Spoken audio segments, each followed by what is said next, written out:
Hello, friends, and welcome to another episode of the Fill Yourself podcast. I am your host, Bree Knoll, along with Amanda K. Gillen, and today we get to talk about the reproductive system and how to foot zone, all of the fun facts about it.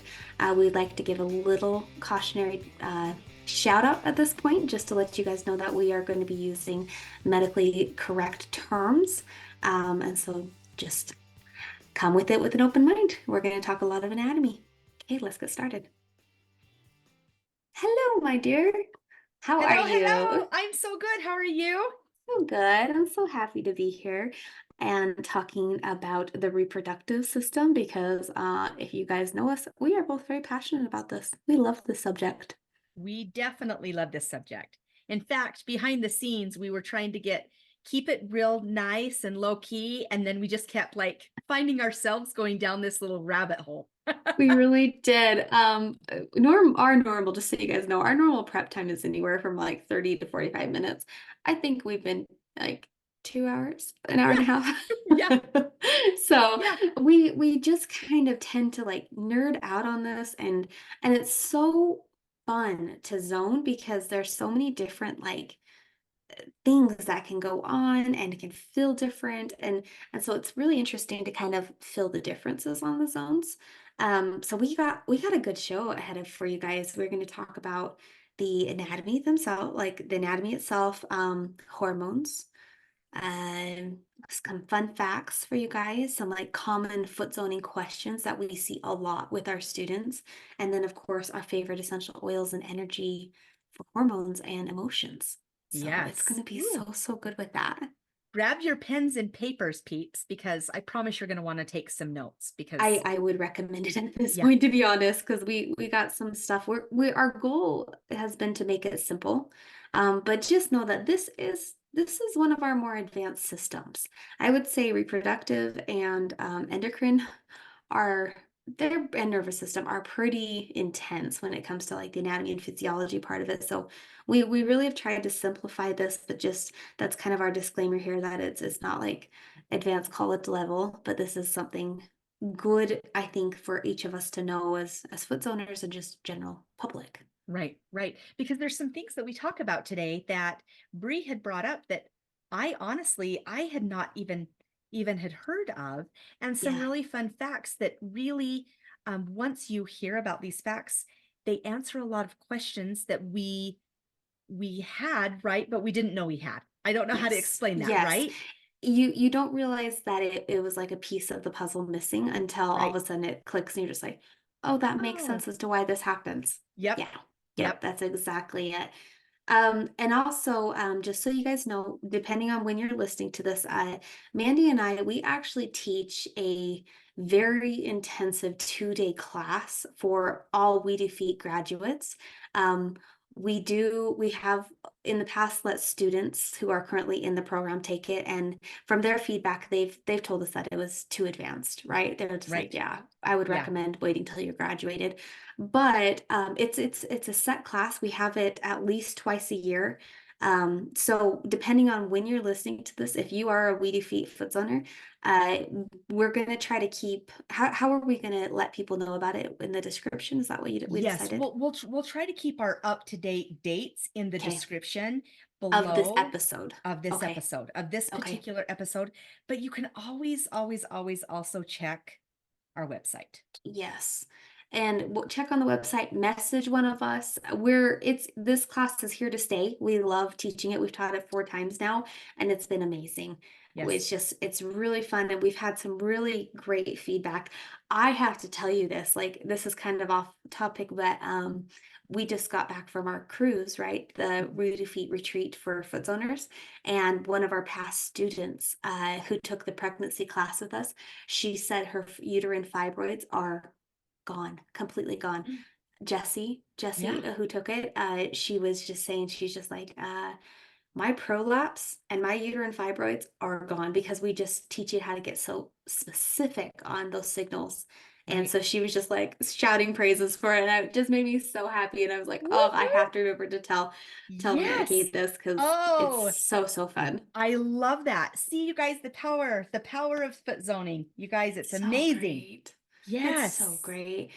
And I think as a foots owner, and you tell me kind of what you find, for me, I deal with a lot of fertility people, but I also think that that's kind of because that's my energy, like that's my world right now is focusing on my own fertility. And so I work on a lot of people with infertility and a lot of people with hormone issues. What would you say as a foots owner you deal with a lot? You know, it's super interesting. Infertility is one of the biggest, and Hmm. I find a certain age group, which is super Yeah. interesting.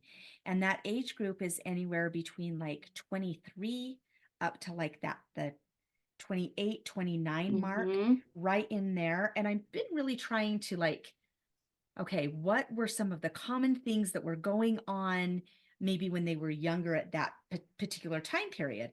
Yeah. And I do have some thought to that. I'm not going to blurt that out because I'm not, You're 100% not on that, but set on it yet. Hmm. yeah, but I've kind of been doing a little bit of a poll, right? Yeah. And getting some insight with a lot of my clients, and it's super interesting because they're in that same class. My daughter, my Yeah. my I oldest was gonna say daughter, it's the age of your is daughters. in that class. And Hmm. so there's some things, there's a couple different vaccinations and different things that they were pushing at the time, Yeah, that sometimes I wonder if it's a contributing thing. So I I've just know. been kind of doing some research and putting some things out there. So I'll keep you posted on that. I think But that's fantastic to notice those patterns because the clients that show up for us are very individualized and very unique and the ones that come to me are so I can help and the ones that go to you are so you can help. yep, So that would be my it's true. recommendation is to for listeners is to pay attention to who's showing up in your world. Right, right. And for me, a lot of it, I have found, for me, a lot too that has to deal with a lot of that infertility is, there's a lot of um, congestion Hmm. going in, and happening in that sacral chakra area, in Yeah. this whole reproductive area. So I Yes. like to really go in. Bree's done this. A lot of these, a lot of people that take this class end up doing that womb healing Yes. The type of a womb thing. healing is so and beautiful. and I it is a love that beautiful thing. technique. Yes, and Yes. so that's a lot of what I do, where I know Bree, she does something a little bit different, but they work for the right person. So if you're listening and you're not a zoner, really check it out and just kind of feel who feels right for you, to help you on that journey. But also Yes. if you're a practitioner, really, find where that navigates you. What type of people are you bringing in, and how can you help them? Hmm. And I think really that's And what this goal is, right, Ray? Sorry, I didn't mean to it is. interrupt. No, no, no. I was just going to go off of that of just saying, like, and if you're not a foot owner and still listening to this podcast, because we've had some people reach out to us and say that they really enjoyed this, you can apply this kind of information still to yourself, I feel like, because, the inside of the foot is where we're working. And even if you don't know the techniques, you can still rub on and apply oil to that inner heel on the inside midline of the body, and it's still going to help. But definitely finding a well-trained practitioner makes all Right. the difference too. It does. It for sure, hands down. And be sure to make sure And be sure to make sure, yes, right, that you join our show next week, because we will be yes. diving even deeper into this subject. Hmm. But we really needed to make sure that we went over the anatomy and the hormones, so you had that understanding before we jumped into a little bit The deeper. full endocrine system next week, which is a little Yeah. intense, but it's going to Yeah. be so, so fun. So Right. if we were to kind of think of like the main reproductive structures, right? Let's look at female first, if that's okay. Yeah. Just because I feel like those ones are probably more commonly talked about, right? So Right. if we think of the main structures, we got the uterus, which is the womb that holds baby if we're going to have a little life in there. We also have the ovaries, which are what create the egg. And then we have the fallopian tubes, which are the tubes that connect the ovary to the uterus. Um, each of those are going to have a cycle that we go throughout the month. Some women have a quick 21-day cycle, and other people have a longer cycle, an irregular cycle. Most is 28 days is on average, the length of it. And during that time, the process is for fertilization and reproduction. That's what everything cycles on. And you're going to find that on men as well. So when we were studying this, we were just kind of like, well, let's kind of look up how many like follicles and eggs that we're born with and everything. So inside our little ovaries, when we're born, we have like 300 to 400,000 follicles in our ovaries, It's which are crazy. nuts. It's crazy That's to think about that number. that is so many.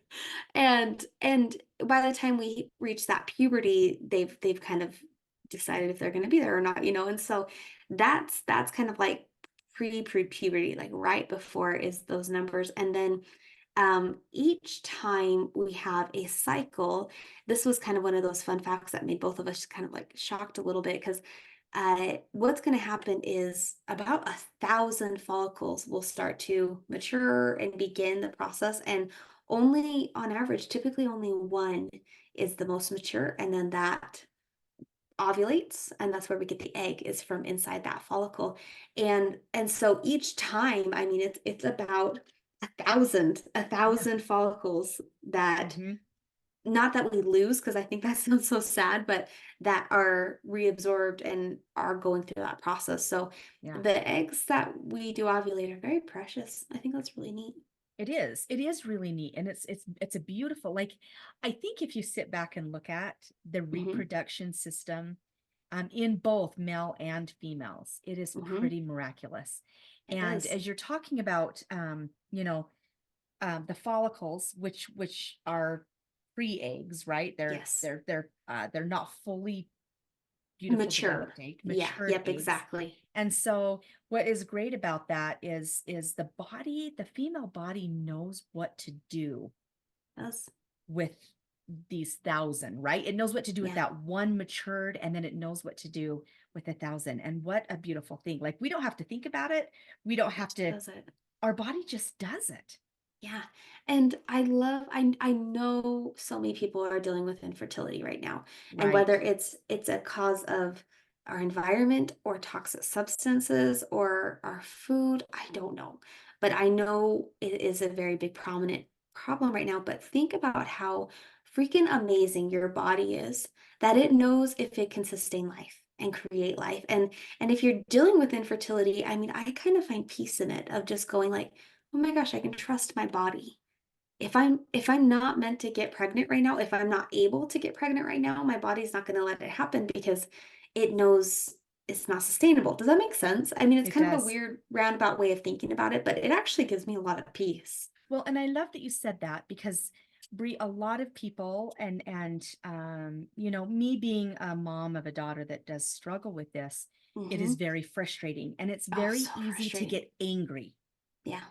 And what I found is when I do that womb healing, right? Hmm. Um, the uterus holds a lot of that anger Yes. that is there. And so by looking at it in that perspective that you just gave us, Brie, and finding that piece, I think is a really big missing piece of the puzzle that really could give a lot of our listeners some hope.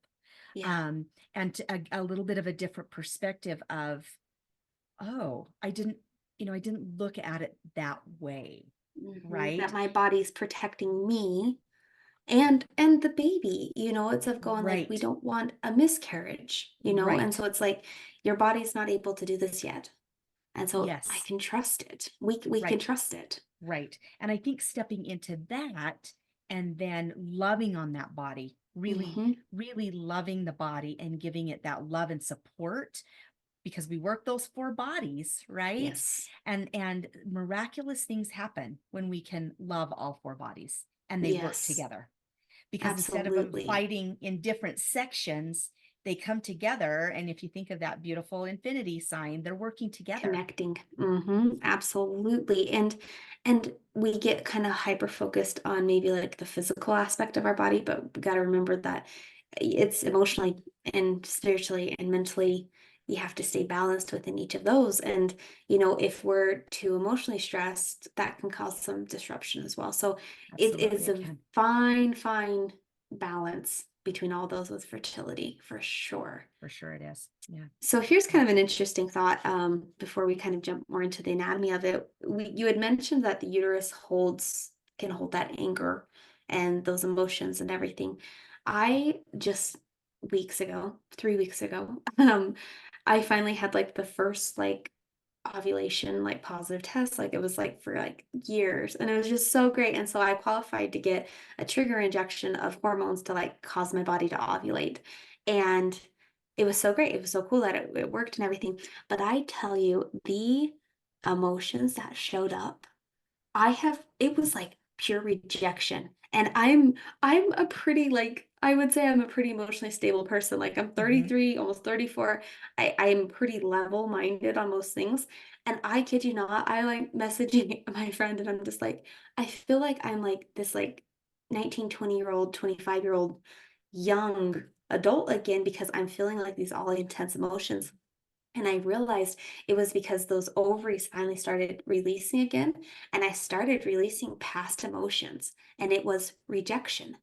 And I thought, how interesting that rejection for me stored in the ovaries because I don't know, it just was kind of like this light bulb of like that's kind of an interesting thing that my body was feeling so rejected by I don't know if it was by men or by not ovulating or what it was, but I spent a good couple hours that night like trying to clear some emotions. I don't know, I just had that thought of if you had any other kind of emotions show up that you've noticed that store in these organs specifically. For like me that I've helped or For I've felt. you, for yeah, for if you've helped clients or anything, and we didn't discuss this, so if you don't, that's totally fine, but Yeah. it just came to my No, mind. no, I do. Most definitely. You know, a lot of um grief grief can Grief. be held Hmm. there, especially if there has been it's not necessarily for infertility per se, but let's say if they've had a miscarriage Yeah, and then they've had another miscarriage. A lot of grief and sadness can hold there, but yeah. also unresolved feelings with mom and dad. Maternal and paternal, yeah, definitely, because Yes. that's where their parents' energy like began, you know, Mhm. and so yeah, I Yeah. would 100% agree with that. Yeah. And sometimes it's not even theirs. Right. It's Generational. it is a generational thing. Um, Hmm. but I would say um sadness and shame. That's Yeah, another one. Shame. Because there's a lot of shame that they put on themselves for maybe it's because they're not able to get pregnant, and so then they're feeling like, you know, it's they're the problem, right? So there's very a hmm, lot of shame and stuff there, so a lot of that. So then if you pile on shame, guilt, anger, rejection, grief, I mean, yeah, those are some big heavy hitters. And then yeah, not only that, then you start punishing. You're yes, punishing yourself, yes. and you feel like others are punishing you, so you've even got one deeper, Hmm. right? And And yeah. here's the interesting thing about these emotions. We've talked about this in the past that they're very deep rooted, they're very intimate and personal.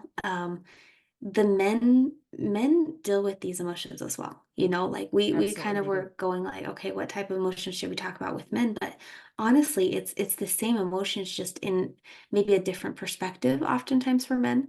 Right. You know, so men may have more of that masculine providing role and women have more of that nurturing, but it's the same across the board for both. I've found anyways. I 100% agree. And interesting enough, sometimes I find that the male is actually holding more Hmm. than their spouse or their significant other when it comes to this, because they are also trying to hold their wife's pain.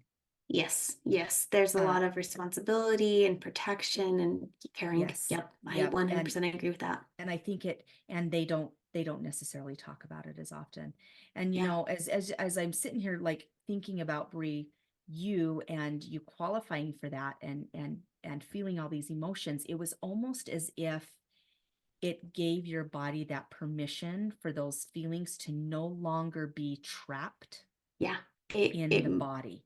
let it go. So like, was it uncomfortable? Absolutely. Was I like laying in bed crying because I felt rejected, which was hilarious because I wasn't, but it Right. was like, oh my gosh, these feelings are so big. And it was almost to the point that I could like look at it and just like appreciate it, being like, I see what you're doing, because it was Yes. so apparent. It was like, this is 100% this emotion and this hormone from the shot today, Yeah.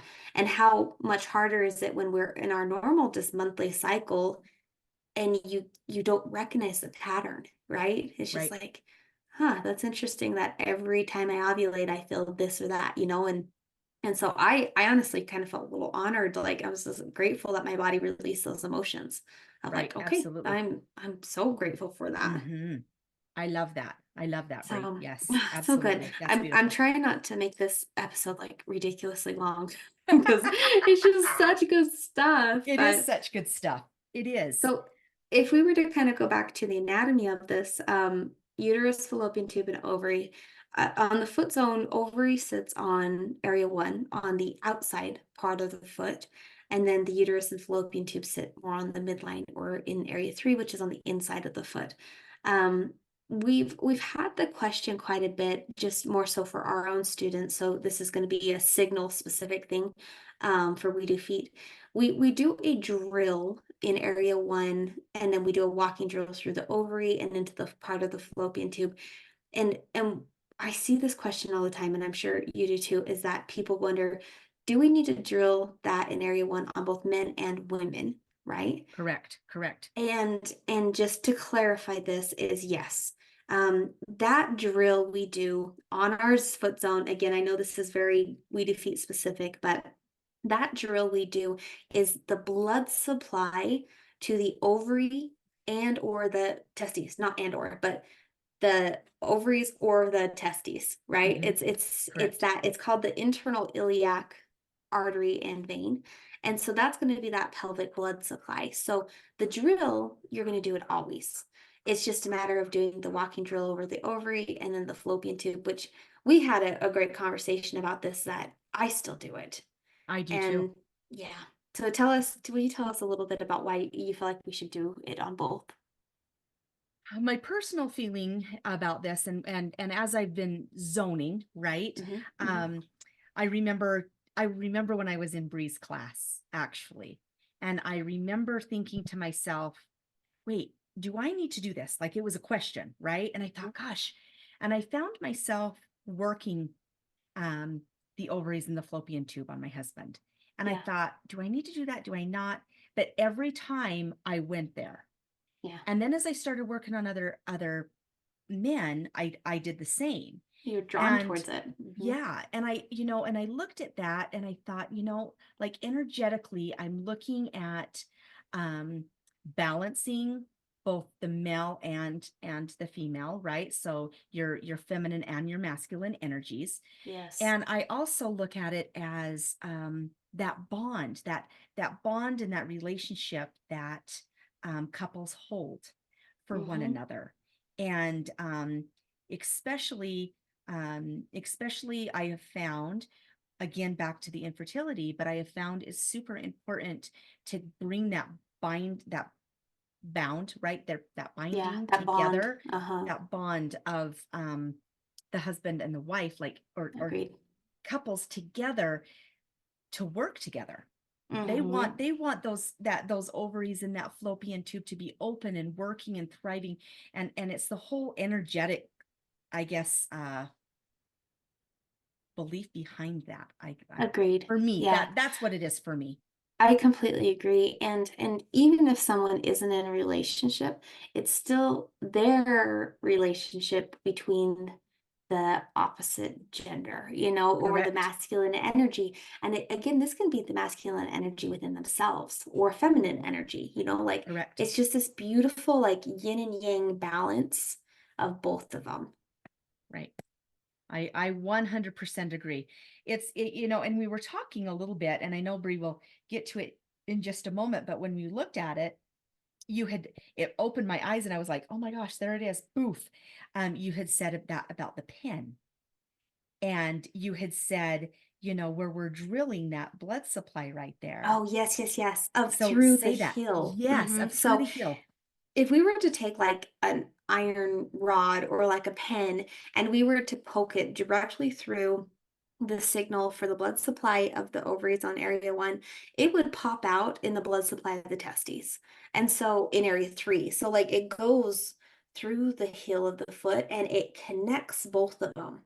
And it's so cool to feel. And so I will actually hold when we do the treatment for the testes, we do the treatment into the heel and then we drill on the center of the testes. I will actually hold one finger on the outside of the foot and one finger on the inside of the foot and Mhm. push in on both I of those love that. drills. Oh, it feels so good. And it releases so much emotion of and just that connection, everything you were just talking about. I Yes. really find that connection and that hold does wonders for it. That's beautiful. I'm going to start doing that, I Bree. love Thank it. you for I that. That's love that one. beautiful. And I love, I'm a big visual. So the second that she held up the pen and she did that, I was like, Poked oh, it through the foot of like, poke it yes, I know. I through. was like, oh my Yeah. stars. Yes, it was Yeah. amazing. So I love that. love that one. So that's going to be mainly of the female. I think the last kind of thing to kind of mention is maybe the hormones that we deal with as a female. Um, So if we were to kind of look at them as a whole, our main ones are going to be estrogen and progesterone. Those Correct. are going to be kind of our main sex hormones for the female body. And they deal with, estrogen deals with like, they both deal with preparing the uterus, but more so estrogen is preparing for the pregnancy and progesterone is preparing the pregnancy, right? So they kind Correct. of work hand in hand together, as far as I understand with that.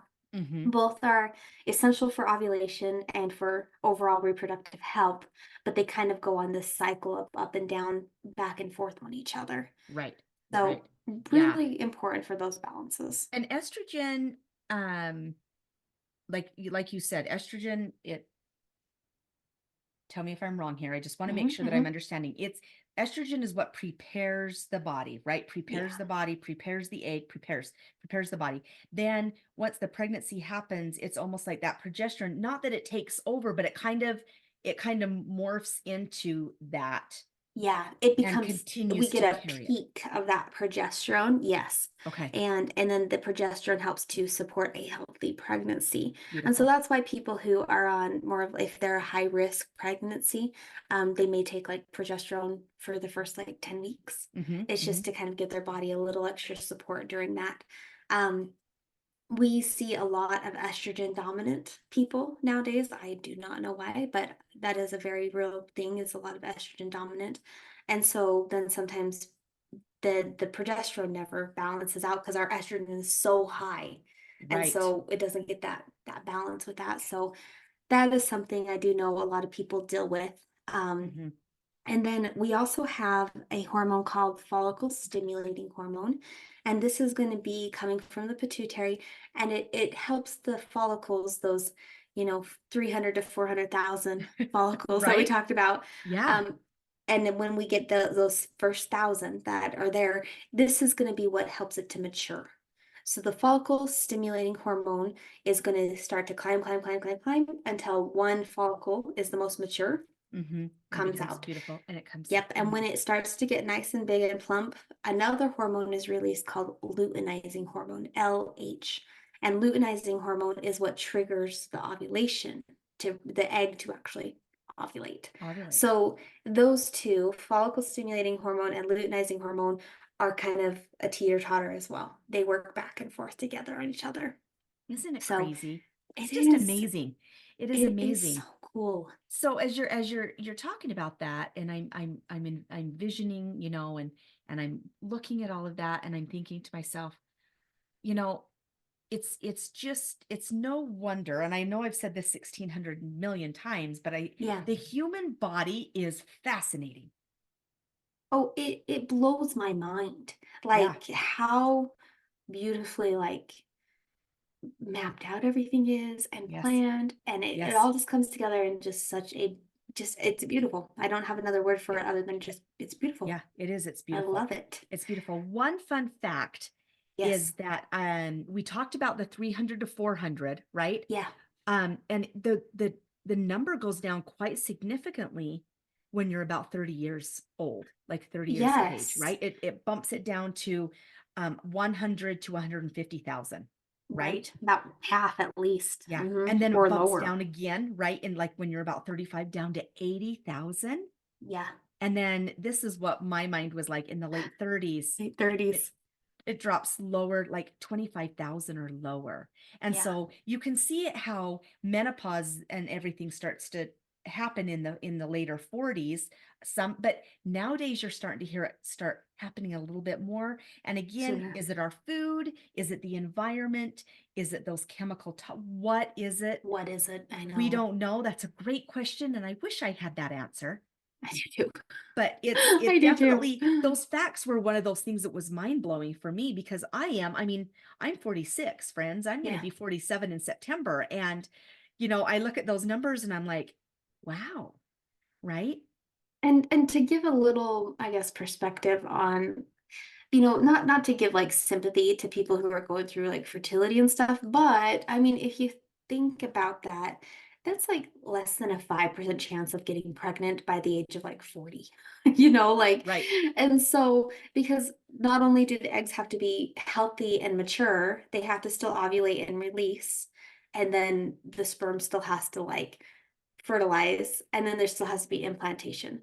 So it is a little bit more of a struggle. Is it something you need to go panic and go freeze your eggs? Not necessarily. It's Right. just it's the natural course of life and of our bodies is Right. it changes.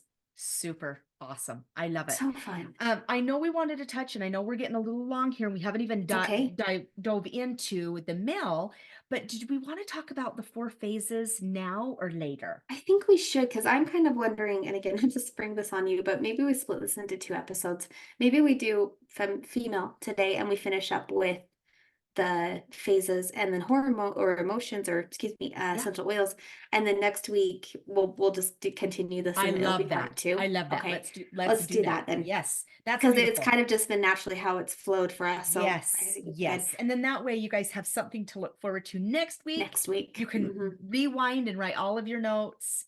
I And think have that's a it, and it was beautiful not going to idea. be an hour and a half long. So, Yes, that's um, beautiful. so the phases, and we teach this a lot in our pregnancy class. We have 4 main phases of our menstrual cycle, right? So the number one, or the first phase that we're most all familiar with, is going to be the menstrual phase. This is going to be typically, if you were to count it, it's days like 1 through 7 approximately, or so, right? You start counting, day 1 is the first day that you bleed. And this is when the body is shedding the uterine lining. It's going to be fleshing out the body. There's going to be a lot of hormonal changes at this time because it's trying to release everything. And then during that time, what the thing we wanted to tell you guys is, what should the uterus or ovary feel like for each of these phases? Right. So Right. during menstruation, what do you feel on the uterus? Swollen.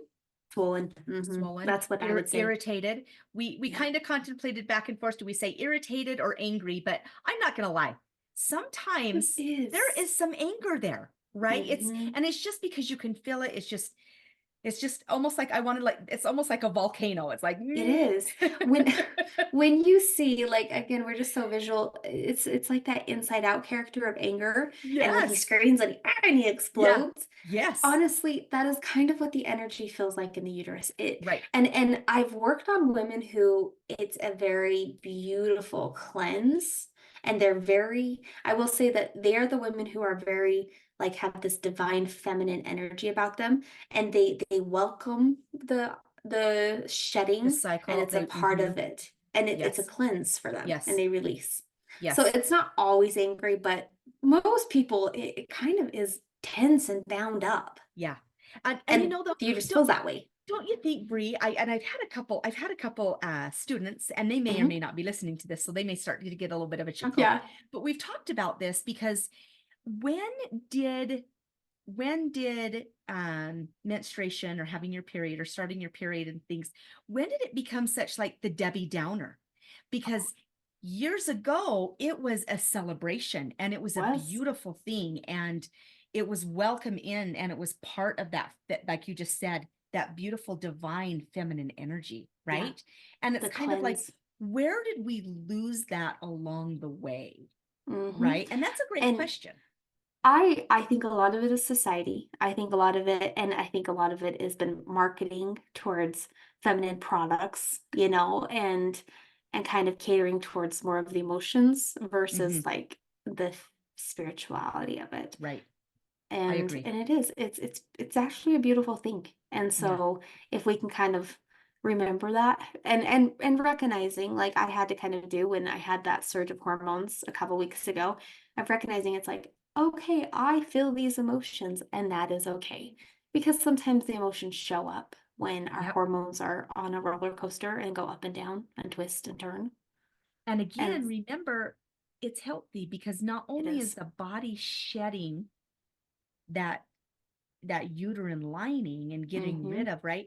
But really, you guys, that is the feminine, that's the female's body's way of shedding It is. and To bringing in the new. release. And Mm-hmm. it is. And so it is very important, I think, to be able to feel those emotions and allow yourself to feel those Yeah. emotions. To let yourself, I mean, if this was a season, this is winter, to let your body rest and to let your body, prepare for life again. Yeah. And that's okay. We don't have to overindulge, in Right. those feelings, but Right. it's very, very good for that. So that's what Yes. I would 100% agree. The uterus feels more tight and firm, swollen. It has some heat to it Yep. A little and sensitive. irritated. Yeah. So Yeah. after that, after we stop bleeding, we go through a phase called the follicular phase. And this is going to be when your eggs are preparing. If they're going to be ovulating, this is when they're all going to start to grow. This would be the equivalent of spring. You actually feel pretty darn good during this time. You have more energy. You may be more motivated and kind of want to like get out there and clean, clean, clean, or work out or do these things. Um, and the uterus itself usually feels more empty than not. And it should Correct. feel empty because Mm-hmm. everything should have been flushed. So if you're feeling a uterus at this time and it feels hot and swollen, there may have been something that didn't quite release, but whether it's energetic or physical, right? We Yeah. want the uterus to have a moment of just neutral, kind of, it just feels more neutral, doesn't feel big or small. It just feels there. Anything you want to add to that So, one? would this be why this is just my wheels turning? And Yeah, I'm sure somebody has some questions. So I'm going to ask it in the form of a question. yeah. Would this be why you would say that after a zone, right? Or if they've gotten a zone and it did still feel a little swollen or a little gushy, I know where they you're going. could spot a Spot. little, Mm-hmm. or they Yeah. could maybe have another small little period for maybe a day Yeah. or something. Yep, that's exactly it. Because it's when we go through and we actually do a treatment that like scrapes the uterine lining and everything. Um, if there's something still up there, energetic or otherwise, it can release. Yeah. So Okay. totally normal. It's not Right. something to be worried about or anything like Right. that. It's actually a good thing because then it's like, okay, we're doing a full flush on it. Right. And the body's balancing, right? Because Yes. we wouldn't be shedding it or Yes. releasing it again if the body wasn't balancing it, right? So Exactly. we need to make sure that we know that as zoners and zone Mm-hmm. practitioners so we can let our clients know. But also, if you're listening to this and you are not, you're like, oh, okay, that's good to know. Or maybe That I makes need to get a sense. zone, right? Like Yes. maybe right in the middle of my cycle or towards the end to make sure I, move into spring, blooming and Spring happy, flowers. right? Yes, Yeah. exactly. Yeah. Exactly. And remember, this is all about balancing and trusting our bodies to do its job and Yep. supporting it the best we can. So think about what you want to create on the signal. So if you're feeling it and it still feels a little inflamed, just think calm down and settle. Yes. Like get the energy to lower a little bit. Think about giving it a breath, like to begin life again. So it's just all part of it. About day 14, 12 to 16, any time between there is when we hit the ovulation phase. of our cycle. And this is when, if everything is looking good, we actually will ovulate. And we get that surge of luteinizing hormone. And at this time, the uterus should feel plump. It should feel very healthy and plump. And when you squish it, it should feel like a nice juicy steak. And it's meaty. It actually has a little bit more meat to it because the uterine lining is ready for an egg if it happens. And so I love feeling your uterus when they're ovulating. It feels perfect. Exactly what we want it to feel like. Yes, absolutely. It does. And what's interesting is you can actually feel a different energy Yeah. in this phase here, I believe. Because correct me if I'm wrong, Bree, but this one is moving us more into the summer phase. It is. That correct? This is summer. Yes. And This ovulation is summer. Sexy time, feeling great, looking good. Yes. Fun times. Yep. And Sexy so time and fun time. Yeah, and the energy is different there. And exactly what she just said, sexy time, fun time. The energy is just beautiful and just it's there. Like you could see my body move because I'm like, it just makes you feel good. Yes, that's exactly it. It does. So I really like this one. And as zoners, you probably will feel that energy feel different as well. And it's good to encourage them to be more connected and to their partner, so Correct. working through that masculine feminine energy at this time is a good timing of it for sure. Yes, and then our last phase is going to would be the season of fall. So this is going to be what's called our luteal phase, luteal, luteal. And this is going to be the shedding, the preparing of the dropping of the leaves, right? So the leaves are starting to die on the tree and it's preparing to drop, right? And just like the body's preparing to shed the lining. So, everything should have more of a subdued energy. The uterus itself will feel more swollen, like it's kind of like bursting at the seams. Does that make sense? So it is swollen, but it's not going to be that active energy of contraction. And so there's not going to be quite that heat to it, is what more of I've like a bloat, noticed. right? That's More a like bloat. bloating. It is. And then that way you can kind of, work on it and let it's okay to let it swell, because it's just preparing. But I kind of will go through and really work the signal and help it to release easily. Does that make sense? Yeah. And I love that we talked about the 4 phases of the cycle, because that also, I believe, helps give us a little bit better understanding of being a little bit more compassionate to our bodies. Yeah. And Loving when on you them. look at it like that and what it's going through, it's beautiful. I mean, I know I've said that a gazillion times, you guys, but I think there's a reason that we're doing 2 sections here, is because right now we're in such a beautiful feminine energy by talking all about this. Yeah. That it's just, it's a beautiful, beautiful thing. And so I'm glad that you brought up these 4 phases, because I think it was a great reminder, of how they all work together. And absolutely. And men go on a 24-hour phase, like that's their cycle. They are the sun, we are the moon. Ours is rotating 28 days, theirs is every single day. And so when we start talking here shortly about the men, like that's going to be kind of the difference to kind of look at too, is we don't want to treat ourselves like men, like we're not as consistent on a day-to-day, we're more on a monthly basis. So giving yourself that grace, like you said. Yeah. Being very gentle. Will you kind of go through and tell us a little bit about the essential oils? Because I really love these. Yes. Okay, so we're going to talk about these essential oils. Now, you guys all know I'm a big essential oil guru and I love them so much. And so the first oil, first, the group of oils, the class of oils that I would like to talk about are all of the beautiful florals.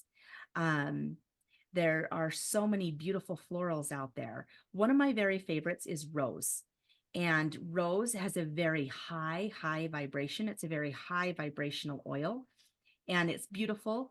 It's definitely one that really brings in that beautiful divine feminine energy. Rose not only smells great, right, but it has a lot of beautiful healing properties to it. It's the queen of oils, which I think is beautiful, right? But I also realized that rose essential oil is expensive. It is an expensive oil. And so we also have a couple of others. And the one that we kept trying to remember the name Can't remember of, the name. and it is such a beautiful, beautiful oil, is osmanthus. Did I say Yeah. that correctly? Osmanthus, yeah. And it is a really great one for the reproductive area. It's really great for euphoria, right? Did I say that Yeah. correctly? It's a, oh my goodness. So Aphrodisiac. it's, yes, An yes. aphrodisiac. There we go. Aphrodisiac. There we Hmm. go. So it's good for your libido. It is a great Yes. libido. Um, there's another one, because we're talking about those florals. I told you it's all about the florals. So think Yeah. geranium. Yes. Geranium is all about love and trust. And then we move into clary sage. Now, clary sage is one we have to kind of be a little tricky with. I was going to say, will you give us kind of the guidelines on that one? Yes. So clary sage is a really great one to help with infertility and while you're Yeah. working on getting pregnant. Once the conception is there, you want to make sure you're discontinuing that use of clary sage.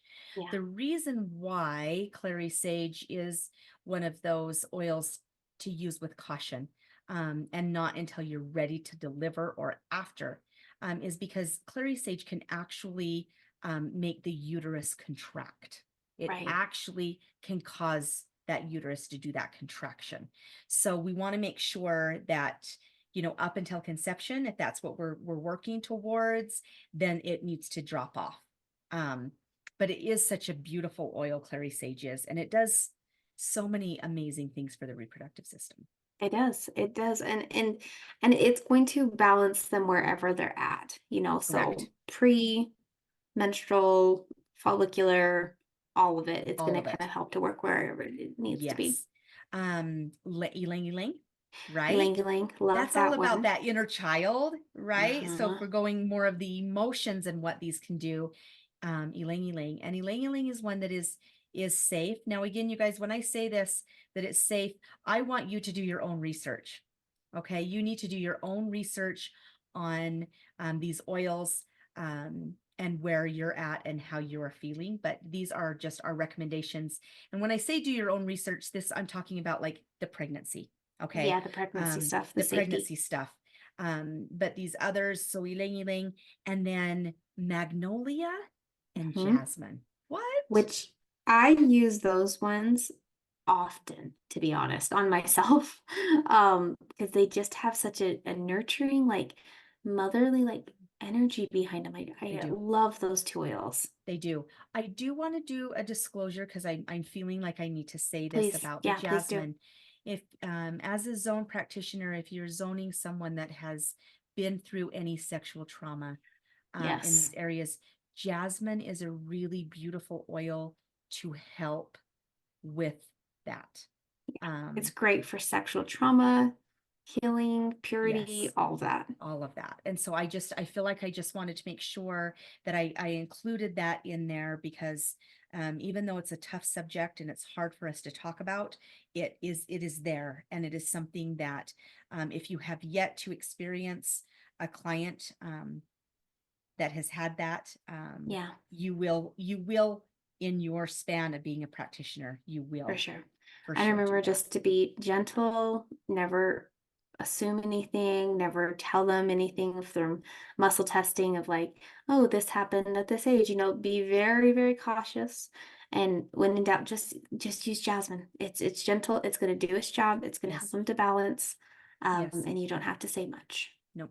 Yep. And it's beautiful. So, and then Bree, you said there's one that you use a lot that really is kind of like all of these combined into one Yeah, beautiful roller that it's doTERRA beautiful. makes, along with a couple of others in this combination, right? Yes. Which, what one is it? I know you said it, but So it's actually called Beautiful. It's Beautiful by doTERRA, Beautiful Touch.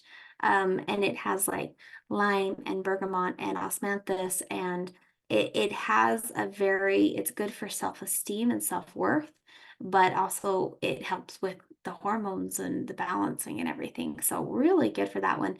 I wear it actually more so as a perfume, Mm-hmm. because it's really pretty and It is it's really not pretty. too floral or anything, but it's great. So I use Beautiful all the time. And then any type of just support on Magnolia or things like that. Those ones I use quite frequently.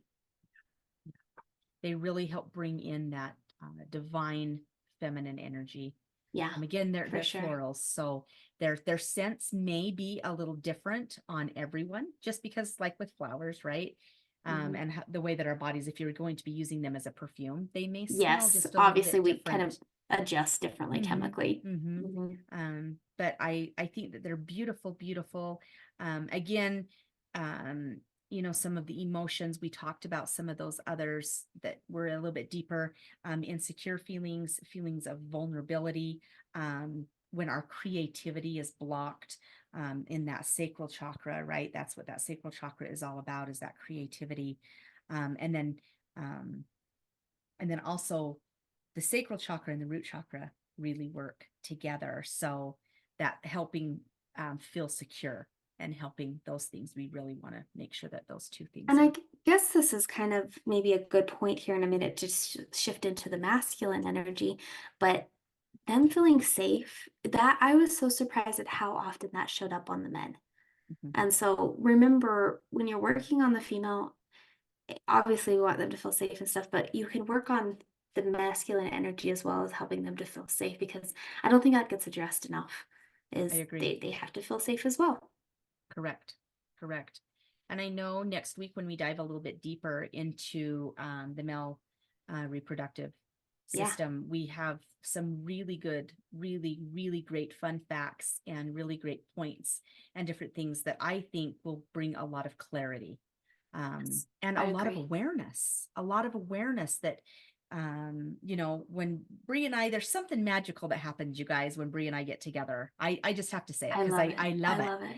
But it's the way that we ask questions and we figure things out, and it's like, oh my gosh, yes and yes, like something magical. And so I hope that you guys know, like, we really love doing this podcast. We really We really do. love getting together and getting classes together and figuring things out, because it's just, we both love the zone so very much. And I don't know, I just love Brie. I I think she's know amazing. I'm 100% with you. I feel so fulfilled from doing this podcast. Like it helps me as a foot zoner, as an instructor.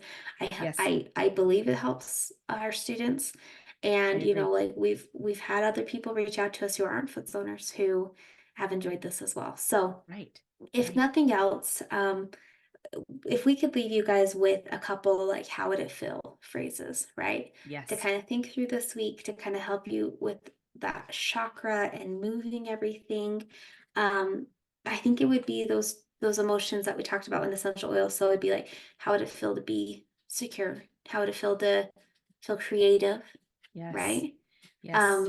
Any other ones that you can kind of How would think it of? feel to step into my divine feminine role? Yeah. Yes. And how would it feel to be safe in In these that roles, role. right? Yes, In that's that role. exactly it. How would that feel for me? So again, how would it feel to be creative? Hmm. How would it feel to be secure? Secure. How would it feel to step into my divine feminine role? And Yes. then how would it feel safe in Yeah, that role? absolutely. And get on some feet, feel how the uterus feels, feel the different changes depending on where they're at in their cycle. Right? It's enough to make you kind of nerd out, you guys. It's so It really is. fascinating. It really It's is. so great. And then, Yeah. just love on people and go out there and just let your light shine. That's Yes. going to be my advice for this week. Let your light shine. Yep. Yes. I I love it. love it. I And then love it. next week we'll kind of go right into this of masculine energy and the male reproductive system. So I think that'll be a great transition Yes. actually. Yes. Beautiful. Okay. Beautiful. All right, friends. Well, if you've enjoyed the podcast or if you're watching this on video, right? We're so Yes. excited and thank you so much. Be sure to tell your friends. And yeah, Bree, you actually, one other thing, Bree has a class coming up. She has a spring class. I do. It's Right? So February 2023 and we're starting here shortly. So if anyone is ready to get going, we're doing registration. We'd yeah, love to have you guys. right. So check her out. You can request some more information. Just Yes. right. You can go to wedofeet.net, right? Yep, wedofeet.net and request and then information. and put Bree, no, right, as the instructor so she can get that sent right over to you. You Yeah. can always say Amanda K too, though, just so you guys know. She's fantastic. You guys are All awesome. right, friends. We'll see you next week. See you, Toodles. Toodles, toodles. Thanks.